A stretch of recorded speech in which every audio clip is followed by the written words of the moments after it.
шумо бахайр дӯстони азиз, чанде пеш як набар дар ташкилоти ACA миёни варзишгари мо ва намояндаи Перу ба миён омад, ки пешсафи насиби варзишгари мо буд, вале аз лиҳози зарбаи мамнӯъ задан ба рақобат нуқта гузошт довари марказ Протасов ва албатта ҳофизам бениҳоят пушаймонӣ кашид, вале он ҷо дуварон қарори худро бароварданд. Пас аз ин набард ҳофиз Соқибеков дар саҳифаи инстаграми худ чунин навореро пешкаш кардааст, ки биёед якҷо тамошо хоҳем кард.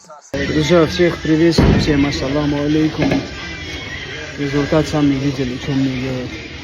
Я, конечно, бы хотел, чтобы мою руку подняли, но так случилось, как случилось. Не знаю, что вам сказать, но спасибо большое. Вот так вот. Такая неприятная для тебя ситуация. Что можешь передать болельщикам? Болельщикам я могу передать, братья, вы знаете, я всю себя оставил там. Честно слово, поверьте мне, я не специально, я не хотел.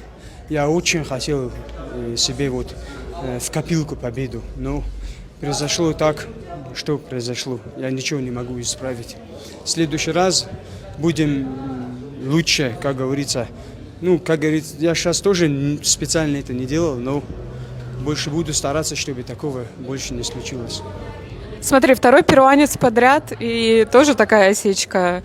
Все-таки кто следующий и есть ли уже такой нацел на перуанцев? Нет, я не знаю, перуанцы нет, я не хочу, честное слово, но сейчас впереди 26-го года, и я думаю, если матчмейкеры, они найдут мне того, кто вот больше мне подходит, и с кем мы можем и раскачать бои, и хорошо подраться. Кого они дадут, вы же знаете, я всегда готов. Но сейчас я не хочу имена назвать, потому что просто не хочу.